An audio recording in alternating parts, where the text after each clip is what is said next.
Okay, seriously, I don't know why these things are a mystery. Let me just play this video real quick. Yeah, fuck, commercial.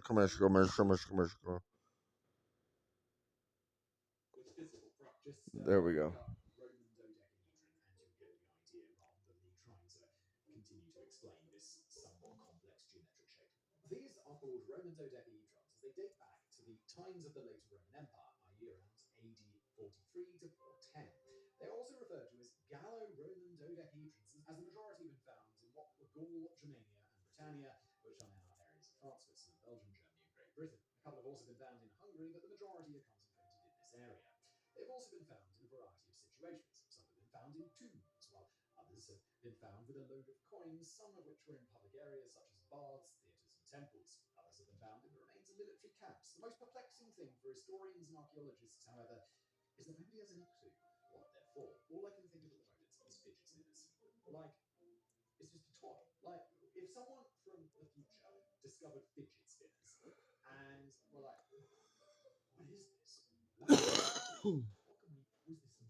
Okay.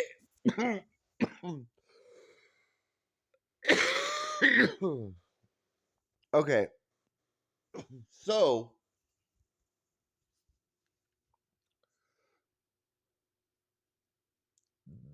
those dodec God damn it, I can't even say the word. Dodecahedrons are not toys or a mystery. He just pointed out all of the areas in the Roman Empire where those were found. Um, when Hannibal raided Rome, what animals did he use to raid Rome? Oh, elephants and horses. They're caltrops. It's not that hard to figure out. Like it was what 200 years AD 200 when all that shit was going on. 150 years after Jesus died, because Jesus died in AD 36, I believe,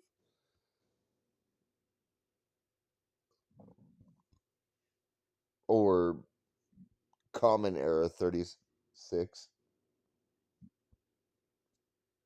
They're fucking caltrops. Some come the size of a tennis ball, some come the size of a human fist. Yeah, if you're riding a giant fucking animal like a horse or an elephant, and that animal steps on one of those that has little pointy balls all around it, and it's 20 sided, so it can roll around with the weather, the water. The animal can kick it and still step on it. What's going to happen to that animal when it steps on it? That animal is going to go, oh God, my foot, and probably fall down, meaning the people on the back of it are going to fall off. And not only is that animal going to be injured and be like, holy fuck, my foot hurts, but the person riding on the back of that animal is going to be hurt because they're like, holy fuck, my entire side hurts because I fell off of an elephant or a horse. And everybody's like, is it a game? What is like? It was in AD 200. Do you think there was standards of measurement back then? Do you think there was government oversight on the creation of things? No, they just went to a fucking goddamn blacksmith and said, hey, we need you to create these balls about this size so we could throw them over the battlefield so horses and elephants fucking step on them. And the blacksmith was, I'll do my best. So there are ones with that are solid. There are ones that have different size holes in them, and the different size holes actually make sense because having the different size holes, it gives stress and structure points are different on a dodecahedron. So if you step on it, it still maintains its validity if another animal or person comes by and steps on it or trips over it. and hurts themselves. Like, they're just caltrops. I don't know why everybody doesn't understand this. They're caltrops because we used to wage war with big animals, not tanks. I don't get it. They're the same as mines. That's why they're all over Europe. People were trying to keep Hannibal out of their town, so they threw those everywhere. That's what the Romans did. I I I don't understand why we live in a time where everybody is so stupid and can't see the obvious and constantly debate over the obvious. You're not a woman, dude. You have a dick and balls. You haven't cut them off, Dylan Mulvaney. You're not a woman. You haven't spent a year as a woman. You've spent a year as a man cosplaying as a woman. Once you cut your dick and balls off, then we can talk. Then you can go, I'm a woman now. I'll be like, you're still not a woman, but you're closer to one than you were the day before. We can have that conversation. But god damn it, man, nobody fucking seems to fucking see the obvious in the world we live in today, and it's pathetic. It's fucking pathetic. You could call me pathetic. You haven't grown up with it. No, man, I was born in 1979. I'm 45 years old. I do not give a fuck, a flying fuck about. Like, I grew up in the 80s and 90s. I was part of the generation that was like, yeah, gay people are okay. They're fucking weird and they're gay, but as long as whatever they do is in their bedroom and they don't constantly tell me about it, they're my friends. We can hang out. Fucking, I don't have a problem with it. Fucking fast forward 20 years. Every gay person is like, I'm trans. This is what I do in my bedroom, and you better respect it. And if you don't allow me to tell you on a constant basis, then you're a phobe. I'm not afraid of any of you motherfuckers. I'm not racist. I'm not phobic. I'm not afraid of you. Oh, fuck. Even the biggest fucking dude that thinks he's a woman, I'll kick his fucking ass. I'm not afraid of you at all. And I'm handicapped.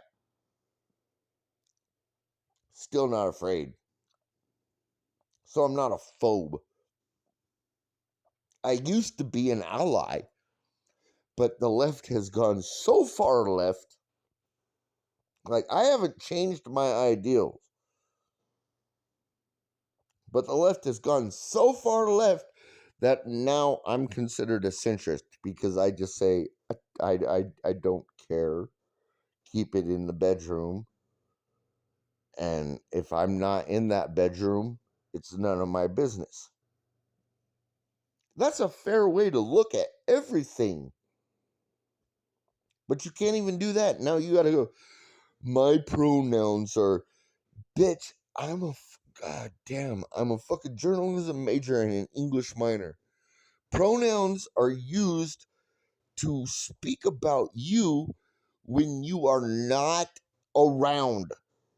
It's used to describe you to somebody else. So there's no reason to tell me what your fucking pronoun. If I know your name, that's all I need to fucking know.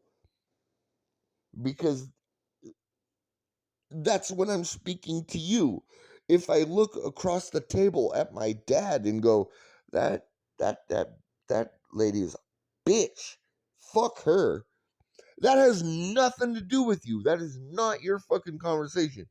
And you don't have the right to come back to go, oh, I heard you call me a lady. I actually identify as a man. I don't give a fuck if you identify as a fucking McChicken sandwich. That is none of my business. Keep it in your fucking bedroom. Especially if you work in customer service. I was a chef. I fucking grew up working in restaurants. I grew up working in customer service. At the beginning, when I was just a dishwasher and a server and a busboy and working my way up the ranks of working in a restaurant, yeah, I was with everybody else in the kitchen. Oh yeah, the customer's always right because uh the only person that said that has only ever been a customer. And then I got to the point where I was a sous chef and I was an assistant chef and I'm running a restaurant. I'm running a kitchen. And I was like, at that point you got to take more. The customer isn't the customer is always right. And you want to give them the best experience possible. So not only do they come back, but they bring their family, they tell their friends. Like you make so much more money by making the customer happy. So I understand the whole like, yeah, but that's what poor people do. And the trans people in America are the poor people right now because they're like, oh, you gotta respect me, fucking nobody cares, fucking. You catch more flies with honey, sweetheart. Ain't no flies landing on your vinegar, and all you fucking trans and gay people are full of for the past fucking I want to say fucking 8 9 years are vinegar. And then you've got the fucking oil people, the protesters. Like you're not making friends by protesting, especially the way you do it. Fucking for God's sake, Martin Luther King Jr. That man knew how to protest. It was peaceful, and he put forward an ideal that every American, no matter what color they are, can get behind. That someday he wants his children to stand hand in hand with anybody of any color. Like his dream, everybody seems to have forgotten about Martin Luther King's dream, where everybody got along. Everybody just now seems to think, oh no, white people bad. Like even white people, there's so many self-hating white people out there. Like, white people bad. Eh, It's gross. It's racism. There's the cute reverse racism. Yeah,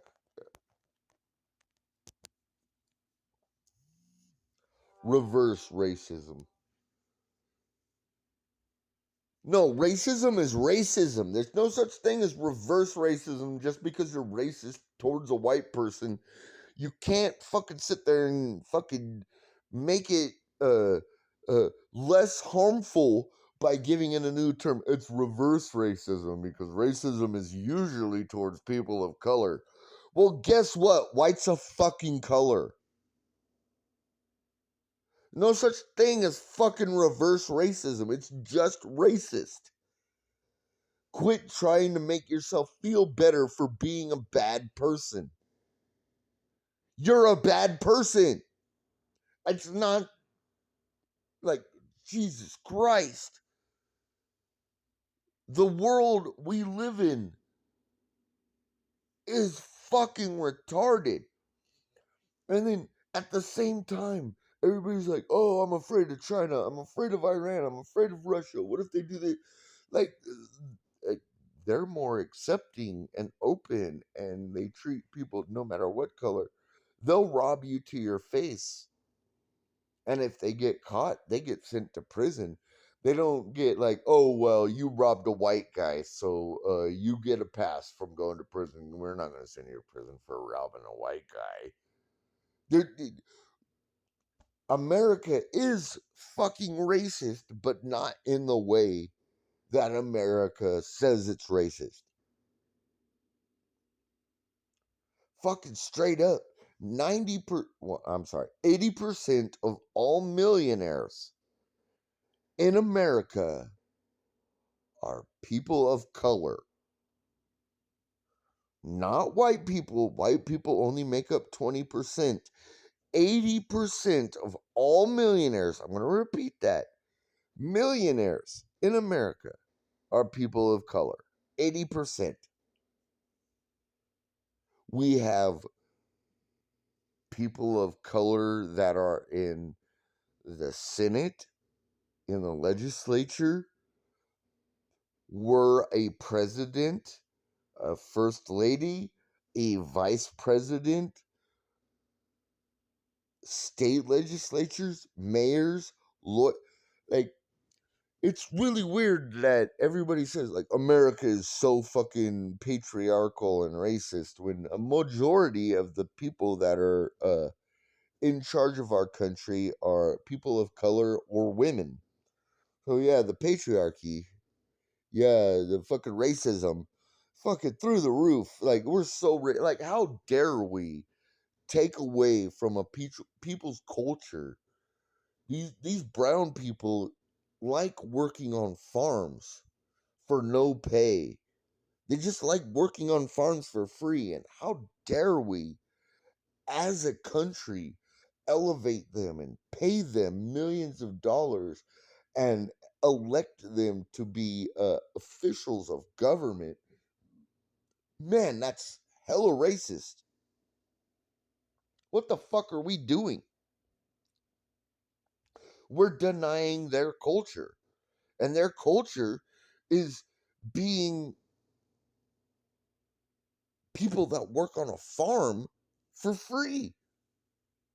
Man, we took that away from them. We removed their culture. Jesus Christ. We are super ultra racist as white Americans that make up 60% of the population in America to elect these people of color and different ideas and everything and give them a place of power and to have them play on our sports teams and make millions of dollars and pay them for it and to have them make music for us and to have them entertain us in our movie theaters and on our TV. Jesus Christ, what are we doing? Elevating these people of color to make them millionaires and people of power. God damn, we're so fucking racist. What are we doing? We're taking away the Mexicans love to farm, the black people love to farm. That's the whole reason they came to this country. What the fuck are we doing by taking away their culture? I don't know if you understand sarcasm. You probably don't. By at this point, if you don't understand sarcasm, you've already turned off this video and fucking complained about me. But all of that was sarcastic. There's no racism in America. That kind of got fixed in on 9/11. Racism kind of just went because Gen X, I hate to tell you this, Gen Z and fucking you millennials and shit, but Gen X kind of fixed racism. Racism was gone until recently when you guys started taking control and complaining about racism and your trans rights and shit like that. Everybody was just like, you do you. Nice to see you. I'm going to be kind to you. Like, it was kind of gone, and you motherfuckers brought it back. Oh, you don't like the fact that I'm whispering. Oh, well, your president, the guy you like, does. Biden goes, I'm going to yell at you. But when I want to get really serious, I'm going to whisper. So I'm doing the same thing. Fuck you guys. Fuck you, young people. Fuck all of you people that keep perpetuating this fucking race stigma. You're fucking race hustlers. You are the racists. And you need to go and fucking choke on a dick.